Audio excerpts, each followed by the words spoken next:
आदरणीय दर्शकबिन नमस्कार। कार्यक्रम टक टु नेस्ट लिएर उपस्थित भएको छु। आजको श्रृङ्खलामा वाङला पब्लिक सेफ्टी ट्रेनिङ सेन्टरका निर्देशक इन्जिनियर भरत आचार्यलाई निम्ति आएको छु। उहाँ अमेरिकामा विपद व्यवस्थापन सम्बन्धी अध्ययन र त्यहाँको काम विपद व्यवस्थापन सम्बन्धीको कामलाई छोडेर नेपाल फर्किनु भएको छ। विपद व्यवस्थापन सम्बन्धी हाम्रो देशमा के कस्ता गतिविधिहरू अगाडि बढाइरहनु भएको छ, जनतालाई कतिको चाहिँ सूचना दिइरहनु भएको छ, अवेरनेसका कामहरू कसरी अगाडि बढाइरहनु भएको छ र विपद व्यवस्थापनमा चाहिँ शिक्षा दिनुपर्ने उहाँले आवश्यकता देख्नु भएको कुरा औँल्याउनु भएको छ। आउनुहोस् हामी उहाँसँग कुराकानी गरौँ। स्वागत छ सर कार्यक्रममा यहाँलाई। थ्याङ्क यू, नमस्कार। यहाँले अमेरिकामा बसेर अध्ययन गर्नुभयो, काम पनि गर्नुभयो। अब त्यहाँको करियर, त्यहाँको चाहिँ भविष्य छोडेर नेपाल फर्किनुभयो। नेपाल फर्किनै पर्ने कारण चाहिँ के देख्नुभयो? यहाँको सम्भावना के देख्नुभयो? धन्यवाद। अमेरिका हामी नेपालीहरू अमेरिका अथवा विकसित राष्ट्रहरूमा पढ्न जाने नै हो। स्कलरसिपहरू पनि प्रोभाइड गरिरहेकै छन्। पढ्न जाने, उहीँ बस्ने र फर्किने मान्छेहरू विभिन्न सोचाइका मान्छेहरू छन्। हाम्रो देशमा म नेपाल किन फर्किएँ भन्ने कुरामा चाहिँ मेरो चाहिँ पारिवारिक इतिहास नै देशप्रति केही काम गरेको इतिहास छ। मेरो हजुरबुवा बर्मा बसेर नेपाल आएर स्कुल खोल्नुभएको। मेरो बुवा ज्ञानहरी आचार्यले चाहिँ गुल्मी जिल्लामा बसेर, गुल्मी र अर्घाखाँची जिल्लामा रेसुङ्गा क्याम्पस र पाणिनी क्याम्पस स्थापना गर्नुभएको। गुल्मी जिल्लामा उहाँको सम्मान गरेर स्ट्याचु नै पनि राख्नुभएको छ। अनि म अमेरिका गइसकेपछि मैले उहाँ मास्टर्स गरेर काम पनि सुरु गरेँ, काम पनि गरेँ। र अमेरिका बस्दाखेरि चाहिँ के लाग्यो भने अत्यन्त विकसित देश छ, बस्न मजा छ, रमाइलो छ। तर त्यहाँ बसेर देशप्रति के काम हुन्छ त भनेर भन्दाखेरि देशप्रति नलेज ट्रान्सफर त हुनसक्छ, देशलाई सहयोग गर्न सकिन्छ, पैसा पठाउन पनि सकिन्छ। तर यहीँ बसेर चाहिँ मेरो पुर्खाले नै गरेको अनुसारको योगदान चाहिँ मैले देशमा गर्न सक्दिनँ होला भन्ने मेरो एउटा सोचाइ चाहिँ त्यो पनि थियो। देशमा गएर यो एजुकेसन सेक्टरमा देशका लागि चाहिएको केही न केही काम गर्नुपर्छ, जुन मेरो पारिवारिक इतिहासमा पनि छ। र यसका लागि कसरी काम गर्न सकिन्छ होला त भनेर भन्दाखेरि नेपालमा के भइदियो भने मैले त्यहाँ मैले मास्टर्स चाहिँ जेनरल सिभिल इन्जिनियरिङमा गरेको हो।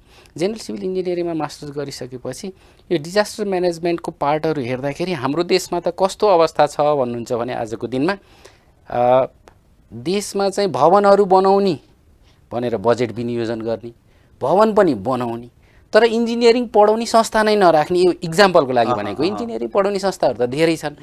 देशमा चाहिँ हस्पिटल पनि खोल्ने, हस्पिटलका लागि बजेट पनि छुट्याउने, जनतालाई मेडिकल फेसिलिटी भनेर खर्च पनि गर्ने, तर हस्पिटलमा डक्टर पढाउने इन्स्टिट्युटै डेभलप नगर्ने। यसको मतलब तपाईँले देशमा सम्भावनाहरू प्रशस्तै देख्नुभयो। हजुर, होइन, अवसर पनि देख्नुभयो। हजुर, विपद व्यवस्थापनका काम पनि गर्न सकिन्छ भन्ने लाग्यो। हजुर, र देशको मायाले पनि तपाईँलाई तान्यो।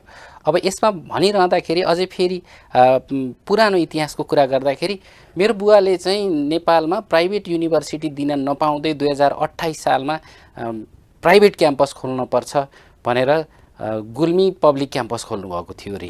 त्यसपछि उहाँले रेसुङ्गा क्याम्पस 2036 सालमा खोल्नुभएको हो। अब यो के देखिन्छ भन्नुहुन्छ भने देशमा एजुकेसन सेक्टरलाई विकास गर्ने हो भने त त्यस्ता इन्स्टिट्युटहरू विकास हुनु पर्यो नि। विपद व्यवस्थापनका कुरा पनि गर्ने, विपद व्यवस्थापनमा खर्च पनि गर्ने, तर विपद व्यवस्थापनमा काम गर्ने मान्छे र त्यसको नलेज डेभलपमेन्टको केही पनि काम नगर्ने। यस्तो खालको देशको अवस्था छ। र विकसित राष्ट्रहरूमा अथवा अविकसित राष्ट्रहरूमा पनि देशमा चाहिँ पब्लिक सेफ्टी युनिभर्सिटीहरू, डिजास्टर म्यानेजमेन्ट युनिभर्सिटीहरू खोलेको अवस्था छ। हाम्रो देशमा विपद व्यवस्थापन विश्वविद्यालय त खोल्न पर्ने हो नि।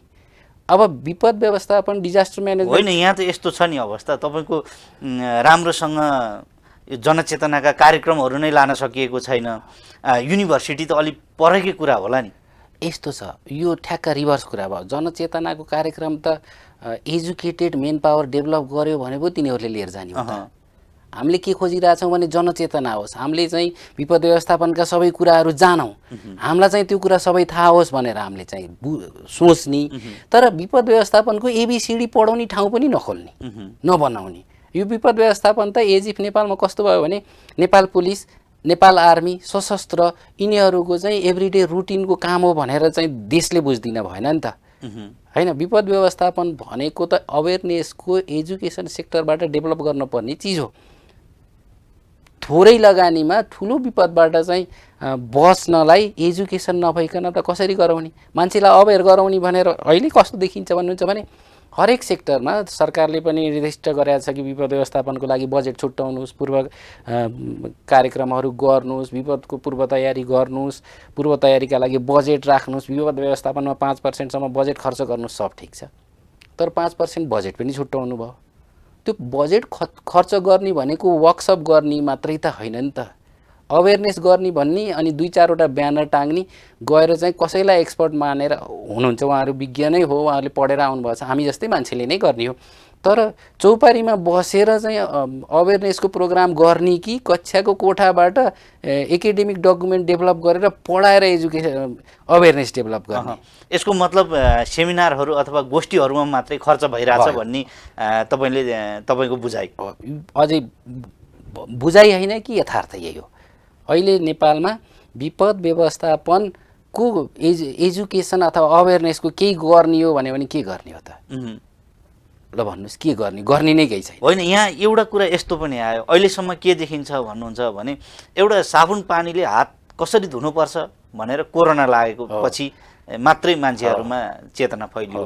त्यो एउटा राम्रै पक्ष हुनसक्छ। तर यस्ता ठुल्ठुला विपदका समयहरू पनि चाहिँ बेहोरिसके अवस्था छ।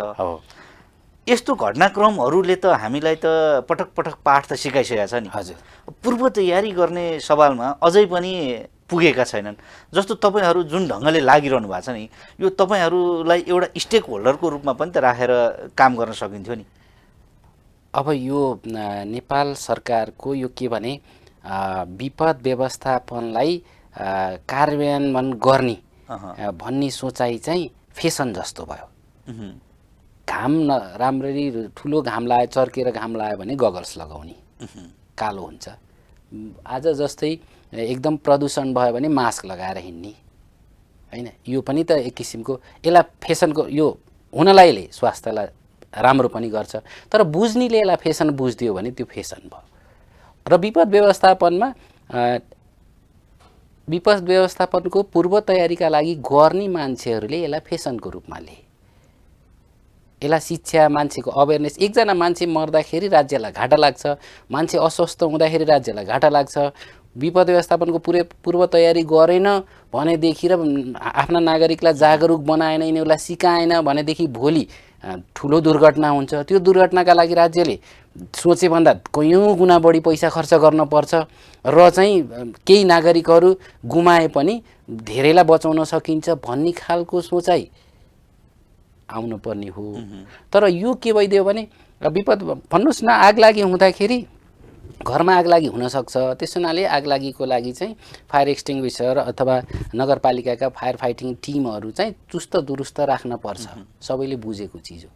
तर त्यो नगरपालिकाको फायर फाइटिङ टिम चुस्त दुरुस्त राख्न पर्छ भनेर त्यहाँ मान्छे चाहिँ स्थानीय एकजनालाई चाहिँ 2-4जना 6जना मान्छेलाई चाहिँ जागिर दिने।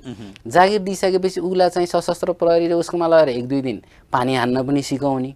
त्यसपछि उसलाई चाहिँ आफ्नो नगरपालिकाको गार्डको रूपमा प्रयोग गरेर फुलबारीमा पानी हाल्न लगाउने। अब त्यसले आफ्नो क्षमता विकास के गर्यो? उसले पढ्दा पनि पढाएको छैन। उसले हो कार्य सबैले पढेका स्किल मान्छे पाइन्न, तर मान्छे पाइसकेपछि त तिनीहरूलाई वेल ट्रेन्ड त त्यसैमा डेजिग्नेटेड गर्नु पर्यो नि। फायर फाइटिङ टिमलाई लगेर तपाईँले बाटाका फुलमा चाहिँ पानी हाल्न लागिराख्नु भएको छ।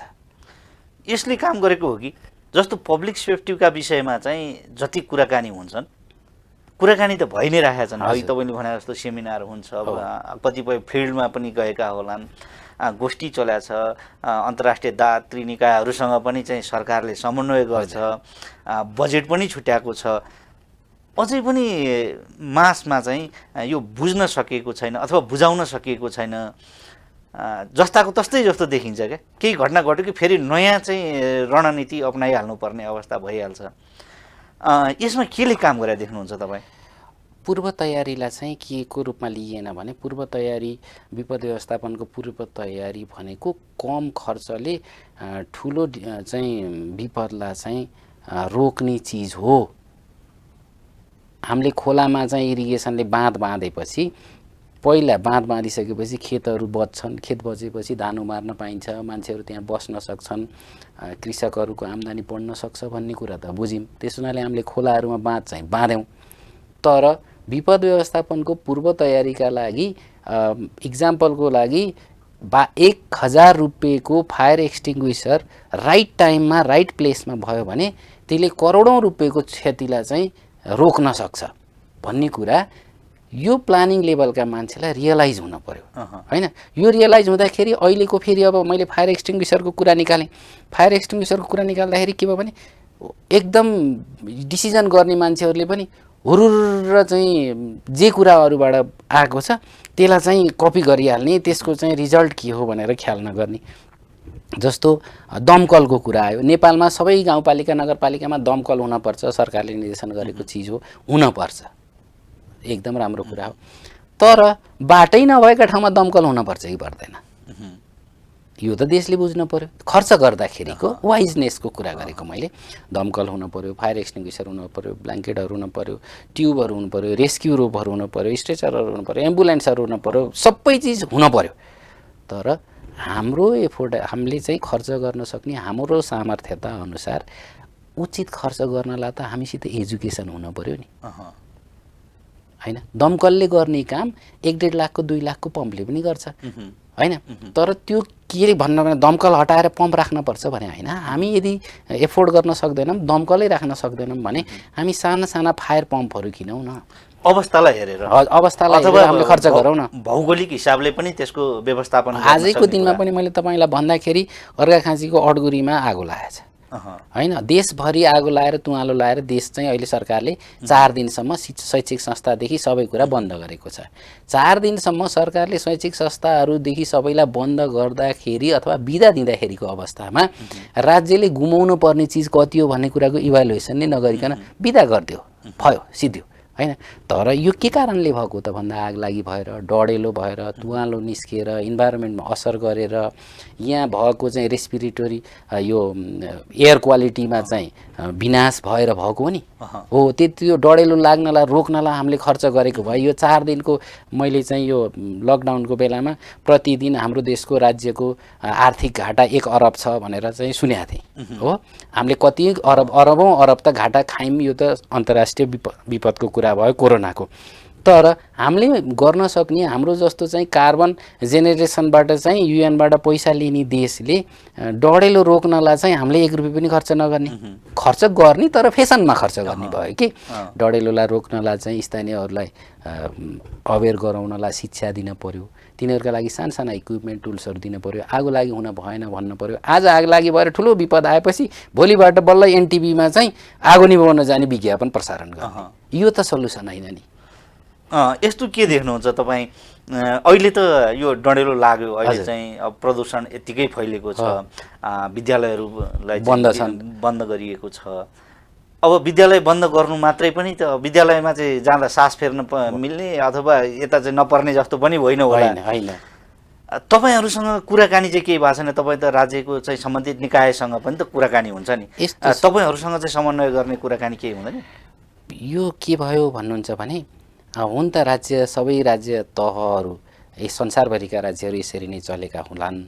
तर हाम्रो के भयो भने अब हाम्रो देशले त्यति खर्च पनि गर्न सक्दैन होला यो सेक्टरमा छुट्याएर। जस्तो विपद व्यवस्थापनको लागि डेजिग्नेटेड इन्स्टिट्युटहरू डेभलप गर्ने। मैले सानो कुरा भन्दाखेरि तपाईँले यो कोरोनाको विपदको बेलामा अमेरिकाको एउटा युनिभर्सिटीले जहिलेसुकै डाटा दिन्थ्यो नि, संसारभरिका टिभीहरूले त्यसैको रिफरेन्समा डाटा बोले, सबैले युनिभर्सिटीका कुरा गरे। तर हामीसित खोइ त युनिभर्सिटी विपदको कुरा हामीलाई झकझकाइदिने त हाम्रो शैक्षिक संस्था हुनु पर्थ्यो नि।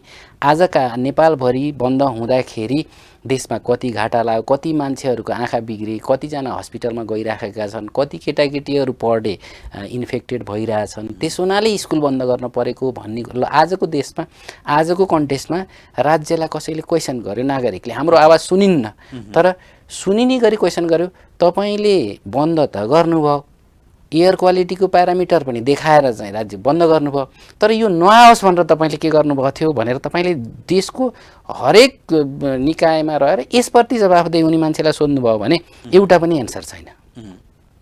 अब ठुलो मान्छेको कुरा गरेर हामी सानो मान्छेले त्यति उचित देखिन्न। अब प्राइम मिनिस्टर सब देशको सबैभन्दा ठुलो मान्छे हुनुहुन्छ, उहाँको अनुसार विज्ञान मन्त्रालय होला, उहाँको अन्तर्गतमा चाहिँ विपद व्यवस्थापन अहिले त प्राधिकरण पनि खुलेको छ, सबै छन्। तर आज प्राइम मिनिस्टरले त्यो प्राधिकरणमा मैले भोलि त शिक्षा मन्त्रालयले शैक्षिक संस्थानहरू सबै बन्द गर्न पर्ने भयो भनेपछि त शिक्षा मन्त्रीले निश्चय प्रधानमन्त्रीलाई त क्वेसन गर्नुभयो होला, रिपोर्टिङ गर्नुभयो होला। रिपोर्टिङ गर्दा प्राइम मिनिस्टरले यो नआओस् भनेर चाहिँ विपद व्यवस्थापन प्राधिकरणले अथवा जसले गरिरहेछ गृह मन्त्रालयले अथवा विज्ञान प्रविधि मन्त्रालयले यो नआओस् भनेर पहिला के गरेका थियौ भनेर सोध्यो भने मैले यो गरेका थिएँ भन्ने ए पनि छैन। ए टु एबिसिडी जेडसम्म जाँदाखेरि ए पनि स्टार्ट गरेका छैन। होइन, जब समस्या पर्छ अथवा जब विपद पर्छ, हजुर, आइलाग्छ, त्यस्तो अवस्थामा मात्रै राज्य पनि तातेको देखिन्छ। अब फेरि बिस्तारै एउटा घटनाक्रम त्यतिखेर थियो भन्ने हुन्छ र बिस्तारै सेलाउँदै जान्छ। यो अवस्था आइरहन्छ, यसलाई निरन्तरता दिन अथवा तपाईँहरू जस्तो विज्ञहरूले चाहिँ के गर्ने त? यसको बारेमा त तपाईँहरू पनि त अलिकति जवाफदेही त हुनु पर्यो नि। यस्तो हामी जस्तै विज्ञहरूले नै नेपालमा हेर्नुभयो भने विपद व्यवस्थापनमा नेपालको नागरिकहरूले कामै गरेका छैनन् भन्ने होइन, देशले पनि गरेका छैन भन्ने होइन। देशले पनि हाम्रो के भइदियो भने जब हामीलाई समस्या आउँछ हामीले फुल फ्लेज अरू सबै बन्द गरेर त्यसलाई चाहिँ सोल्युसन दिन्छौँ। हाम्रो त्यत्रो ठुलो भूकम्प भयो, देशले त देशकै संयन्त्रले त थेग्यो नि, होइन? त्यत्रो ठुलो कोरोना महामारी भयो, देशकै संयन्त्रले थेग्यो, नथेग्ने होइन। हामीमा के छ भने हामी लाएपछि एग्रेसिभली काम गरेर राज्यको लागि योगदान दिने गरी सरकारले पनि गर्ने, नागरिकले पनि गर्ने, हाम्रो नेपालीहरूको बानी नै त्यस्तो छ हो। र त त्यही बानीले चाहिँ हामीलाई के गर्यो भने हामी चाहिँ थोरै खर्चले हुने चिजलाई चाहिँ बढी खर्च गर्छौँ पछि गएर, होइन? जस्तो हामीले चाहिँ अवेरनेसमा आजको दिनमा तपाईँले गत सालको कोरोनादेखि अहिलेसम्म पनि नेपालको डाटा लिएर हेर्नुभयो भने हरेक नगरपालिकाले गरेर हाराहारी 50 करोड रुपियाँ चाहिँ कोरोनाको अवेरनेसका लागि खर्च भएको छ, होइन? तर 50 करोड 1 अरब रुपियाँ चाहिँ हामी अरबौँ अरब भन्नुहोस् न, यसरी घाटा लागेको हिसाबको कुरा गऱ्यो भने त देशले खर्च त गर्ने। हामीले फेरि राज्य कस्तो छ भने हामी नेपाली यति सहनशील छौँ कि राज्यले निर्णय गरेर जति पैसा जेमा खर्च गर्दै पनि हाम्रा लागि केही राम्रो गरेको छ भने नेपालीहरू खुसी हुन्छन्, क्वेसन कसैले उठाउन्न हो। त्यही हाम्रो बानीले चाहिँ सरकार र यहाँका निर्णयकर्ताहरूलाई के बनाइदियो भने सजिलो बनाइदियो। किनभने जनताले चाहिँ सजिलो समयमा कहिले क्वेसन उठाउन्नन्। जब समस्या पर्छ 50 गर्नेमा 5 गर्यो भने पनि खुसी हुन्छन्। अब अहिले चाहिँ राज्यको तर्फबाट विपद व्यवस्थापनका लागि गरिनुपर्ने अथवा पूर्व तयारीका कुरा हुन् अथवा आउने समयमा के गर्न सकिन्छ भनेर प्लानिङका कुरा हुन्, यी चाहिँ कसरी अगाडि बढाउनुपर्छ जस्तो लाग्छ तपाईँलाई? मैले देखेको त राज्यमा के भने मैले चाहिँ वाङला पब्लिक सेफ्टी ट्रेनिङ सेन्टर मैले आफैले सञ्चालन गरेँ, गत 2 वर्ष भयो खोलेँ। त्यसका लागि मैले हरेक विद्यालयहरूमा गएर डिजास्टर म्यानेजमेन्टका प्र्याक्टिकलहरू गराउन भनेर हामीले आफ्नो इन्फ्रास्ट्रक्चर सबै डेभलप पनि गऱ्यौँ। तर विपदको रूपमा नेपालमा कोरोना आइसकेपछि हामीले गर्न खोजेको विपद चाहिँ त्यति हामीले प्रमोट गर्न पनि सकेनौँ र राज्यले त्यसलाई के भने त्यसलाई प्रायोरिटी दिने कुरा पनि भएन। अहिलेको अवस्थामा विपद व्यवस्थापन भनेपछि कोरोना बाहेकको विपद व्यवस्थापनलाई त्यति कसैले प्रायोरिटी दिँदाखेरि त्यसको एडभोकेसी ठुलो हुन्न। तर मेरो विचारमा चाहिँ के गर्न मलाई के लाग्छ भने हामीले मिनिमम एजुकेसनका पाठ्यक्रमहरू विकास गरिदिनु पर्यो। हरेक एजु पढ्दाखेरि क ख एबिसिडी पढेर सेन्टेन्स लेखेर राम्रो आलेख लेख्न तयार गर्न सक्ने भएर राम्रो बोल्न सक्ने तयार भएर पत्रकार बन्ने, राम्रो चाहिँ एनालिसिस गर्न सक्ने भएर म्याथमेटिकल गर्न सक्ने भएर इन्जिनियर बन्ने, राम्रो चाहिँ हेल्थको इभ्यालुएसन गर्न सक्ने, बायोलोजीको कुराहरूमा बढी इन्ट्रेस्ट दिन हुन सक्ने भएर डाक्टर बन्ने। हामीले सबै बाटो खोल्यौँ नि त। देशको राज्यको कानुनी तहमा चाहिँ इन्ट्रेस्ट भएर लयर बन्ने, हामीसित सबै विङ्सहरू डेभलप भयो। तर यस्तै गरेर देशमा विपद आउन सक्छ, विपदको व्यवस्थापन गर्नका लागि पनि हामीलाई चाहिँ शिक्षित जनशक्ति चाहिन्छ, स्किल जनशक्ति चाहिन्छ भनेर हामीले त्यो एजुकेसनको विङ्स मात्रै खोलिदियौँ भनेदेखि मान्छेका इन्ट्रेस्टहरू डेभलप हुन्छन्। त्यसमै मान्छेहरूले विद्यावारित गर्छन्, पढ्छन्, पढेर आएपछि देशका लागि देशले पनि सुस्त के हुनसक्छ भन्नुहुन्छ भने विपद व्यवस्थापनमा दक्ष मान्छेहरू, अहिले तपाईँ भन्नु न विपद व्यवस्थापन का लागि दक्ष मान्छेहरू चाहियो भनेर देशले विज्ञापनै गर्यो भने पनि हामीसित मान्छे छैन।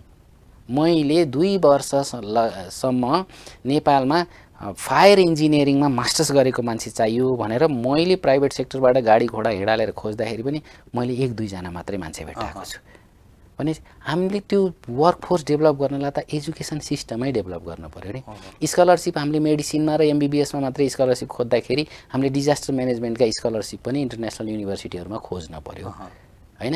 हामीले जसरी डाक्टरहरू सेवा दिनका लागि राज्यले विभिन्न किसिमका मान्छेहरू हायर गर्दाखेरि विपद व्यवस्थापनको सेवा दिने दक्ष मान्छे पनि हायर गर्नु पऱ्यो। नगरपालिकामा विपद व्यवस्थापन संयोजक भनेर विपद व्यवस्थापनै पढेको मान्छे हुन पर्यो। त्यो विपद व्यवस्थापन पढेर का मान्छेले चाहिँ विपद व्यवस्थापन सम्बन्धी पूर्व तयारीका कामहरूको नगरपालिका, गाउँपालिका र देश स्तरमा चाहिँ निगरानी गरेको हुन पर्यो। उसित डाटाहरू हुन पर्यो, उसित यस्तो होला नि त। अब जस्तो तपाईँहरूले जुन खालको अहिले लामो समयदेखि अब झन्डै 1 दशकदेखि तपाईँले चाहिँ एउटा पब्लिक सेफ्टीका विषयमा चाहिँ ट्रेनिङ सेन्टर सञ्चालन गरिरहनु भएको छ। यो ट्रेनिङ चाहिँ खास अवस्था बाहेक तपाईँहरूले चाहिँ जनचेतना फैलाउने गरी अब विद्यालयहरूसँग समन्वय गर्न सक्नुहुन्थ्यो होला हैन? गरिरहेछ। अब उच्च शिक्षालयहरूसँग पनि समन्वय गर्न सकिन्थ्यो होला। र अर्को सँगसँगै तपाईँले जुन शिक्षाको कुराकानी गरिरहनु भएको छ, यसलाई चाहिँ शिक्षा मन्त्रालयसँग समन्वय गरेर हामी पाठ्यक्रम विकास गरौँ भन्न पनि सकिन्थ्यो होला। यसपट्टि चाहिँ तपाईँले के गतिविधि अगाडि बढाइरहनु भएको छ त? अब शिक्षा मन्त्रालय पनि नगएको होइन, शिक्षा मन्त्रालय पनि गएको, मन्त्रीज्यूहरूलाई पनि नभेटेको होइन, भेटेको। नेपालमा विपद व्यवस्थापनमा काम गर्ने विपद व्यवस्थापन सशस्त्रकोमा पनि गएकै हो, नेपाल प्रहरीमा पनि गएकै हो, नेपाल आर्मीमा पनि हामीले पहुँच गरेकै हो। अब तपाईँ सुन्दाखेरि नराम्रो सुनिन्छ, आजको दिनमा नेपाल चाहिँ यो विपद व्यवस्थापनको एजुकेसन, विपद व्यवस्थापनको नलेज सेयरिङ चाहिँ के भइरहेछ भन्नुहुन्छ भने सीमित संस्था र सीमित मान्छेहरूको गरिखाने भाँडो भएको छ, जसले राज्यप्रति उत्तरदायिता आफूलाई सम्झिन्छन्, योगदान पनि गर्छन्, तर त्यो नलेज सेयर गर्दैनन्। अब यसकारण मैले चाहिँ 3टै संस्था र हाम्रो विपद व्यवस्थापनमा काम गरेका संस्थाहरूसित अहिले तपाईँ भन्नुहुन्छ भने म सिटिबिटीमा गएर डिजास्टर म्यानेजमेन्टको यो इन्टरमिडिएट लेभलको कोर्स के छ भनेर भन्दाखेरि उहाँहरूसित कोर्स पनि छैन। जबकि प्र्याक्टिकल विषयमा अनुमति दिने संस्था हो।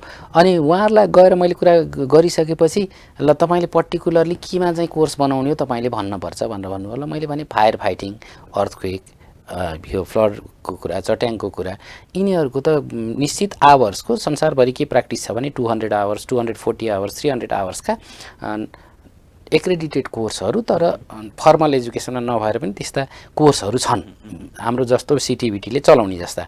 अनि त्यहाँ गएर कुरा गर्दाखेरि चाहिँ उहाँहरूको एउटा सिस्टम के छ भन्नुहुन्छ भने राज्यले त छुट्याउँछ बजेट, तर राज्यले त अब यस्तै कोर्सहरू त धेरै विकास गर्नुपर्ने हुन्छ भने स्पेसिफिक कसैले चाहिँ रिक्वेस्ट गरेर कोर्स डेभलप गर्ने भने उसैले नै त्यसलाई पे गर्नुपर्छ। जस्तो डिजास्टर म्यानेजमेन्टको इन्टरमिडिएट लेभलको फायर फाइटिङको कोर्स बनाइदिनुहोस् भने सिटिबिटीले बनाइदिन्छ, तर जसले प्रस्ताव राख्छ उसले खर्च गर्नुपर्छ। अनि अर्को कुरा, यसपछिको कुरा जोड्छु मैले तपाईँलाई, हाम्रो देशमा कपिराइटको कुरा केही छैन। एउटा कोर्स बनाउँदाखेरि कति पैसा लाग्छ त भनेर भन्दाखेरि 4-5 लाख रुपियाँ खर्च लाग्न सक्छ। म एउटा मानौँ एउटा पब्लिक सेफ्टी ट्रेनिङ सेन्टरले हामीले कोर्स पनि डेभलप गऱ्यौँ, एउटा मात्रै कोर्स डेभलप गरेर त हुन्न, एउटा मात्रै कोर्स डेभलप गरेर त कुनै इन्स्टिट्युट चल्दैन। अनि त्यसले चाहिँ 4-5वटा कोर्स डेभलप पनि गर्ला, 15-20 लाख 50 लाख जति लाग्ला, खर्च पनि होला। तर त्यसपछिको पाटो के भने सिटिबिटीमा हामीले त्यो कोर्स हामीले खर्च गरेर बनाइसकेपछि त्यसको ओनरसिप फेरि राज्यको हुन्छ। भनेपछि मैले चाहिँ 5 लाख खर्च गरेर बनाउने त्यो कोर्स चाहिँ एउटा बुक होला, 40-50 पेजको बुक सहितको केही होला, अथवा 4-5 पेजको टेबल अफ कन्टेन्ट होला हैन। तर त्यो राज्यले स्वीकृत गरिसकेपछि त्यसको ओनरसिप चाहिँ राज्यको हुन्छ। भने नेपालमा खर्च कसले गर्छ ल भन्नुहोस्। हस्, तपाईँले धेरै धेरै जानकारी दिनुभयो, यहाँसम्म आइदिनु भयो, यहाँलाई धेरै धेरै धन्यवाद। मोहनजी, मलाई पनि यो विपद व्यवस्थापन सम्बन्धी अथवा शैक्षिक देशमा शैक्षिक एउटा विङ्स नै डेभलप गर्ने कुरामा केही मनमा लागेको कुराहरू भन्ने अपर्च्युनिटी दिनुभयो। राज्यले यसलाई चाहिँ बुझोस् र सबैले हामीले पनि विपद व्यवस्थापन सम्बन्धी एजुकेसनको सेक्टरमा केही काम गर्न सकिन्छ भन्ने खालको लाग्यो भने सबैले यसमा कन्ट्रिब्युसन गरौँ भन्ने मेरो समय दिनुभएकोमा मरिमरि धन्यवाद। आदरणीय दर्शकवृन्द, नमस्कार। आजको कार्यक्रम यहीँ सकिएको जानकारी गराउँदछु र आजको अतिथिसहित म लगायत सम्पूर्ण युनिटलाई बिदा दिनुहोस्। नमस्कार।